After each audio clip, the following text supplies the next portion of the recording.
If you don't mind, tell us a little bit about the sounds you're getting and the instruments that you're playing today that are keeping you inspired to play. Yeah, well, first of all, I own about 50 basses, so I'm always trying to make an excuse to find a new bass. But what I do with bass, at least this is my justification, I try to have each bass be its own unique sound. I'm not trying to make a bass sound like another bass. So I have a 78 Fender Precision that stays strung with flat wounds, and I use it for reggae sessions and R&B sessions. But most time when I tour, all of the time when I tour, I use a bass made by a company called Federa. And I refer to it as my number one. It's the bass I use on critical playing, like recordings and touring.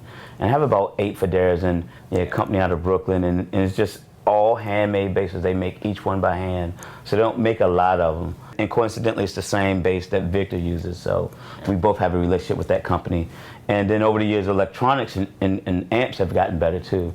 And there's a company that I use called Aguilar. I use Aguilar amps, and they're also in New York and Manhattan. And it's just my sound. For me, I'm not a knob twiddler. So on my bass, I set the EQ flat. On the amp, I set the EQ flat, and I want to play the bass that sounds the way I want it to sound without having to do a bunch of twiddling. When I hear that the room has some anomalies that's robbing me of my sound, then I'm glad the EQ is there.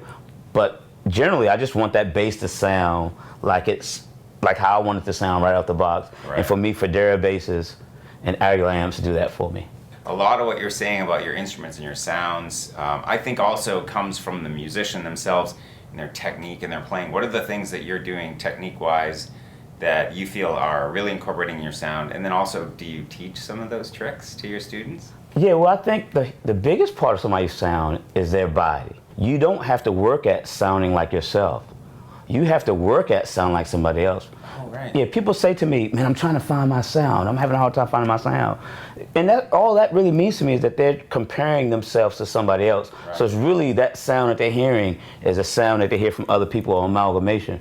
But if you just do what you do, that is your sound. It's like your voice. Like, you have to work to sound like Martin Luther King or Robert De Niro. But how much have you had to practice just to sound like you? Right. So your sound is really already there. So somebody may hear me play and like what I do and may want to be influenced by that, but they really shouldn't try to mimic me. They should take maybe influences from other people. But if you don't do any work with the digital EQ, you will have your sound. My definition of good tone is playing your butt off. If you play your butt off, people will automatically say you have good tone.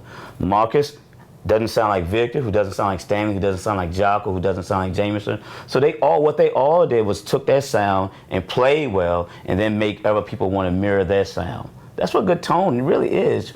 You play your butt off, and no matter how good or crappy your gear is, people will want to sound like you. So it's that influence of how well you play. That's really good tone. And I think that's what I'm trying to impart to my students, that, you know, when you hear me and you say I have good tone, how much of it is just that it's good playing? If you handed me a $50 bass from a pawn shop, I'm still going to sound good because you're still hearing me. Right. You know, so if you hand a bad player a $20,000 bass, you're going to say that's some bad tone. That's so right. So much of it is how good you play, I think. So do you write and compose much at all? I do. I write a lot. Good. Most of the time, surprisingly, most of my writing I do on keyboards. Oh, cool.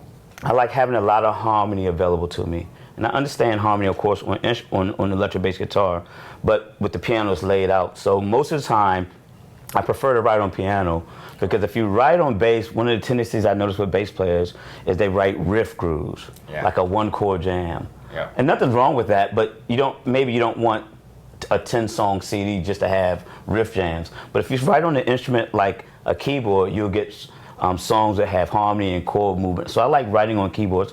So usually it'll start with the keyboards, and I'll just have like a drum track playing in the background. Almost always, the bass is the last thing I add. Wow. Because it's the thing that comes the easiest for me.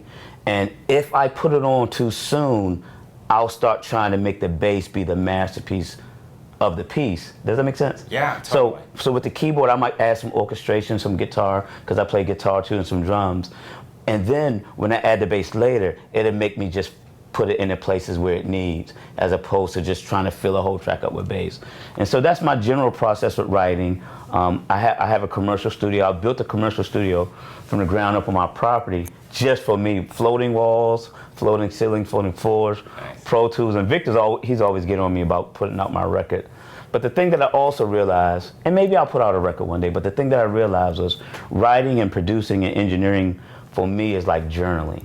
Oh, Like, interesting. yeah, some people, you know, when they journal in a book, they never think about putting it out. But some people eventually publish it and put it out. But a lot of people just keep it to themselves. Right. It's journaling, it's therapy. Yeah. And for me, writing along with engineering that session or producing it, it's all therapy for me.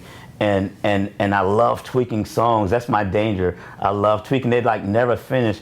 But I'm just in love with the process of writing and producing and recording. So I'm constantly doing it in my studio, but never with the intent of releasing it. I think, Interesting. yeah, I think maybe after I'm gone one day, somebody will find all these recordings and make $1 million off of it.